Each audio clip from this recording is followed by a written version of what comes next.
विद्यार्थियों, संस्कृत साहित्य के इतिहास के भाग प्रथम में अपन आदि कवि वाल्मीकि विरचित रामायण के बारे में चर्चा कर रहे थे। रामायण के मूल ग्रंथ के प्रतिपाद्य विषय के ऊपर अपन विस्तार से चर्चा कर चुके हैं। यदि अब उसकी समीक्षा की जाए तो सबसे पहला बालकांड आता है। रामायण के बारे में अधिकतर विद्वानों का मत है कि ये एक ही व्यक्ति की रचना है, अर्थात वाल्मीकि की रचना है, लेकिन परवर्ती पाश्चात्य और भारतीय विद्वानों ने इसकी विश्वसनीयता पर प्रश्न उठाए हैं, जिसमें सर्वप्रथम नंबर आता है बालकांड का। माना जाता है कि बालकांड और उत्तरकांड की जो विषय वस्तु है और जो भाषा शैली है वो भिन्न प्रकार की है, इसलिए ऐसा प्रतीत होता है कि बाद में किसी विद्वान व्यक्ति ने इसके साथ इसको जोड़ दिया है या प्रक्षिप्त कर दिया है। ये माना जाता है कि वाल्मीकि ने अयोध्या कांड से युद्ध कांड तक की ही रचना की होगी, अर्थात बालकांड क्षेपक या बाद में जोड़ा गया अंश है। इस मान्यता के लिए निम्नलिखित कारण दिए जाते हैं। पहला कारण है अनुक्रमणिका में बालकांड की कथावस्तु का सर्वथा अभाव है। बालकांड के प्रथम सर्ग में रामायण की कथावस्तु का एक प्रकार से संक्षेप में प्रस्तुत किया गया है। इसका विवरण अयोध्या कांड की कथावस्तु से प्रारंभ होता है। बालकांड के रचनाकारों को जब इसका अभाव का ज्ञान हुआ तो उसकी पूर्ति के लिए तृतीय सर्ग का निर्माण किया गया और उसमें बालकांड की कथावस्तु को स्थान दिया गया। दूसरा कारण है पौराणिक कथाओं का बाहुल्य।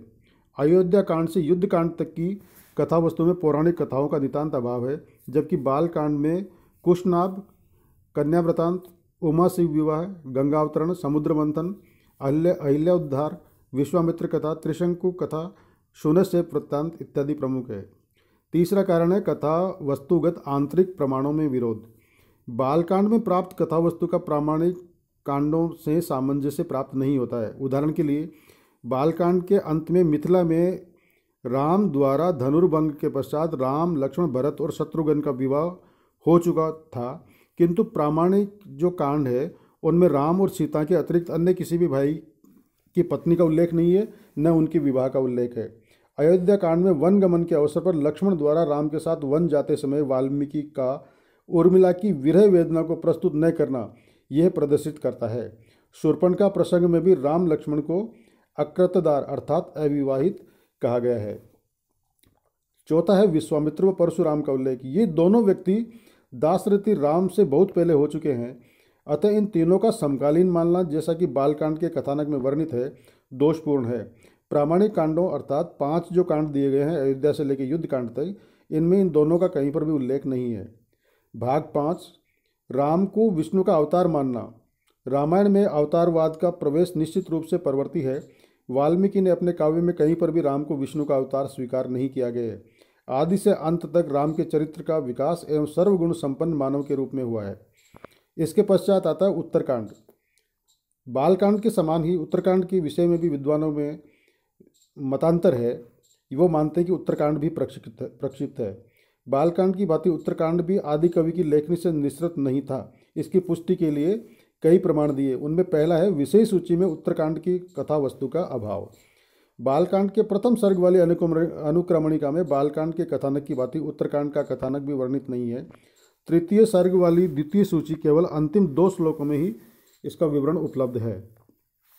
दूसरा है युद्ध कांड के अंत में फलश्रुति का होना।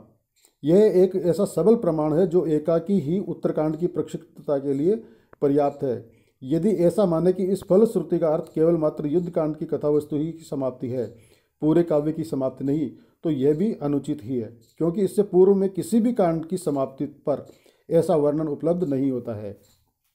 तीसरा है रचना शैली में भिन्नता। प्रामाणिक कांडों की अपेक्षा उत्तरकांड बालकांड से बहुत क्षमता रखता है। बालकांड की पौराणिक शैली के अनुरूप इसमें भी राजा, नृक, निमि, ययाति, पुरु, सौदाम, दंड, व्रत, इल इत्यादि की कथाएं हैं। कथावस्तु का जैसा तारतम्य अयोध्या कांड से युद्ध कांड तक दिखाई देता है, वैसा यहाँ दिखाई नहीं देता है। चौथा कारण है मौलिक कथानक से विरोध।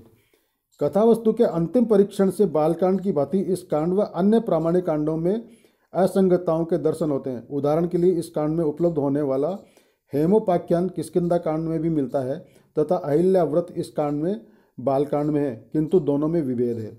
पांचवा कारण है अयोध्या में सुग्रीव और विभीषण की उपस्थिति।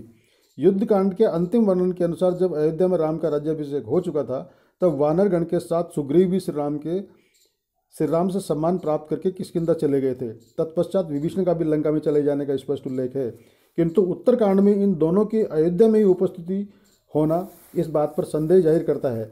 जहाँ तक कि वानर प्रेरणन नामक सर्ग में विभिन्न राजाओं से प्राप्त उपायनों को राजा द्वारा ग्रहण करके सुग्रीव व विभीषण को देने का वर्णन प्राप्त होता है।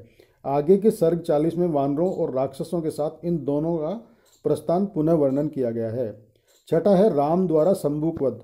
उत्तरकांड के सर्ग 75 में राजा राम की वर्णाश्रम धर्म के कट्टर पालक के रूप में चित्रित किया गया है और इसी कारण वे शंभुक शूद्र का वध करते हैं जो तप की अनधिकार चेष्टा करता था।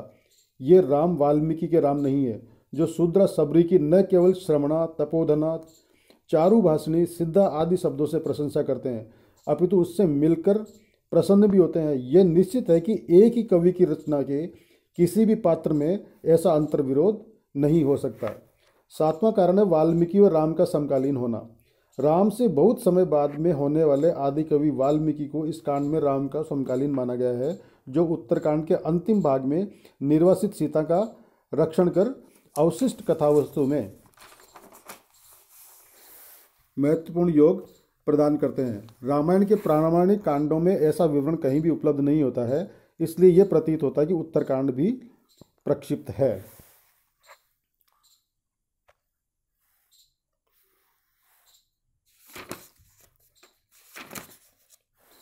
रामायण का प्रभाव। रामायण के प्रभाव की यदि अपन चर्चा करें तो रामायण का जो सांस्कृतिक प्रभाव है वह सबसे ज़्यादा भारतीय जनमानस पर दिखाई देता है।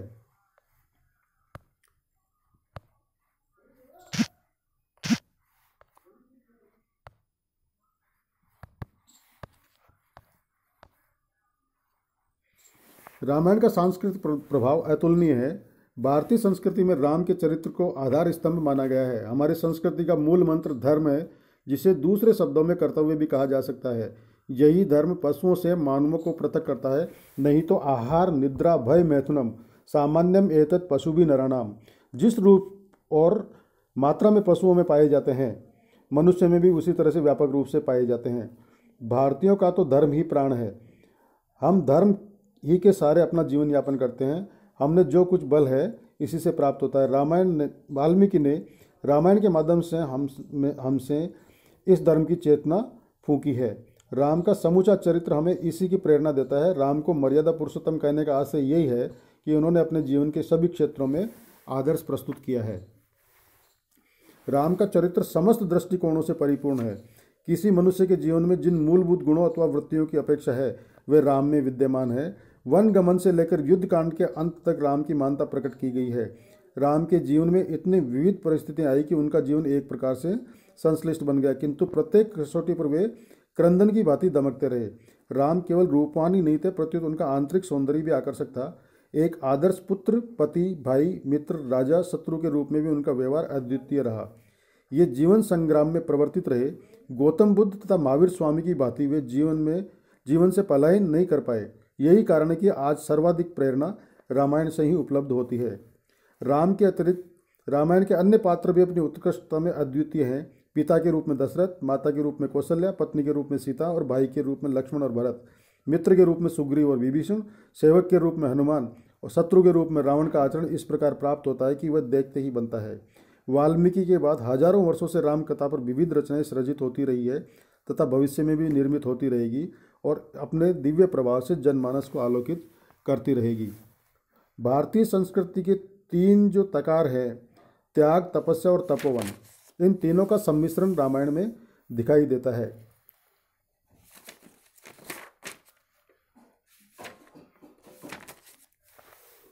परवर्ती साहित्य पर रामायण का प्रभाव, इसका अध्ययन अपन इसके अगले भाग में करेंगे। धन्यवाद।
रमेश जी, एक बार बंद मत करना, मैं आ रहा हूँ। ताला खुलवा रहा हूँ, मैंने बाहर से ताला लगवा रखा, वीडियो बना रहा था मैं।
चाबी भी जाओगी ना किसी के साथ? ठीक। रमेश जी, 1 मिनट रुकना। देखो देखो, चाबी एक मैंने धीरेन्द्र जी को बोला था ताला लगाने में, दूसरी चाबी दे रहा हूँ खिड़की में से। इधर आ जाओ, इस साइड में।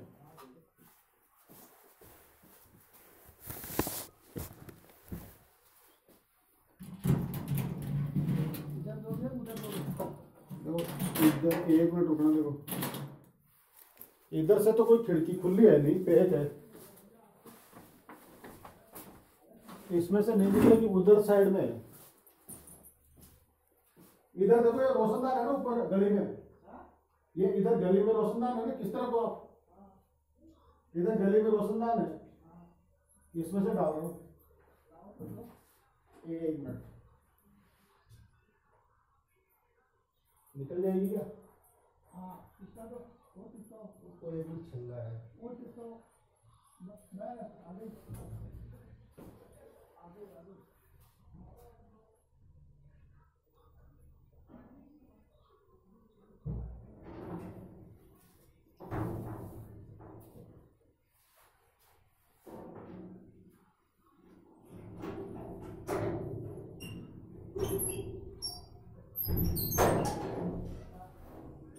वीडियो बनाने ही देते यार।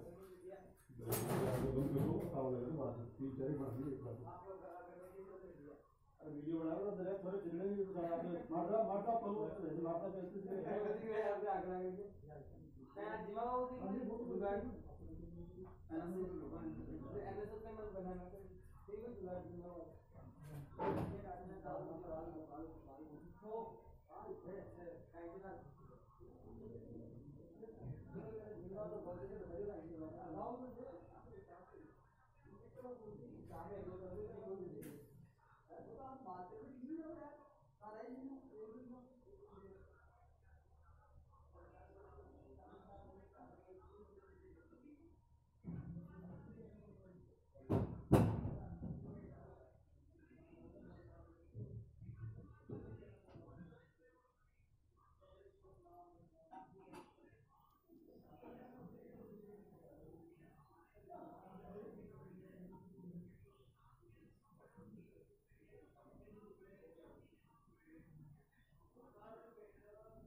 बढ़िया पैसे लाएंगे भाई। ये तो बोलते हो ना भाई, किसको नीलाम करना है सामान, तो नीलाम करके रखो, कल को चोरी वोरी कर दो, आप बताइए। काम का तो है।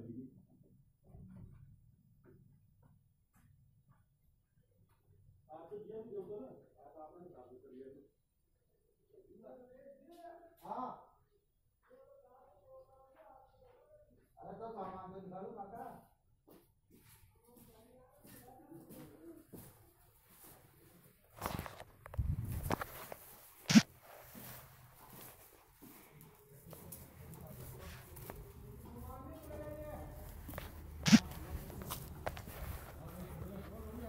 3 बना लिए एक साथ, 3 वीडियो बना लिए एक साथ ही। अरे वाह वाह, बढ़िया किया। सेकंड ईयर की अभी तो 11:54 होगी ना। एक बार थोड़ा सा एक राउंड लिया था हूँ, 2 और बना लेता हूँ। मैं भी सोच रहा था जाने के मुझे थोड़ी सी सर्दी कम हो। अरे एक तो छोरे क्या बेंच टिकने नहीं देते, जैसे कोई काम करते हैं साहब सब्जेक्ट चेंज कर दो, सब्जेक्ट साहब वगैरह चेंज हो गए क्या या चल रहा है? करा दिए बेंच में तो सारे। एक कोई फोन आ रहा है कि मेरे पास 10+2 में ज्योग्राफी दी, ज्योग्राफी नहीं दी मेरे को। वो मेरिट में नीचे होगा हैं? या तो मेरिट में नीचे होगा, और या क्या है बेंच उसने जो कंप्यूटर में चॉइस डाली ना उसमें कुछ और डाल दी होगी। नहीं, हमने अधिकतर बच्चों को फर्स्ट चॉइस दी है। अब वो 40 बच्चे लास्ट केस है उनको चेंज किया हमने, जो बिल्कुल नीचे है ना और सब्जेक्ट खाली रह रहे हैं उनको चेंज किया, बाकी तो सबको। अब वो कह रहे हैं हमने तो चॉइस भरी ही नहीं, कंप्यूटर वाले ने भर दी, तो बेंच तुम्हारी गलती है, हमारी गलती थोड़ी है।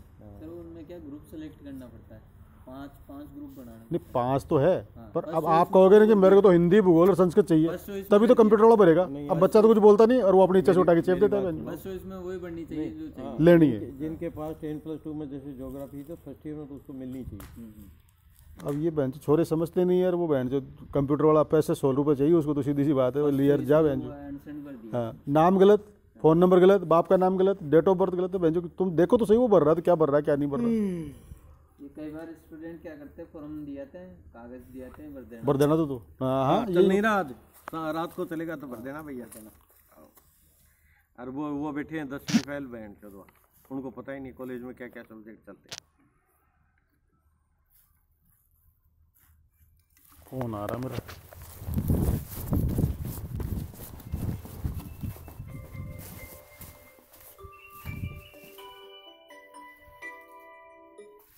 हेलो, कोई बात नहीं, मैंने खुलवा लिया, मेरे पास अंदर चाबी थी एक। अब नहीं नहीं ऐसा ऐसा इतनी जल्दी कर।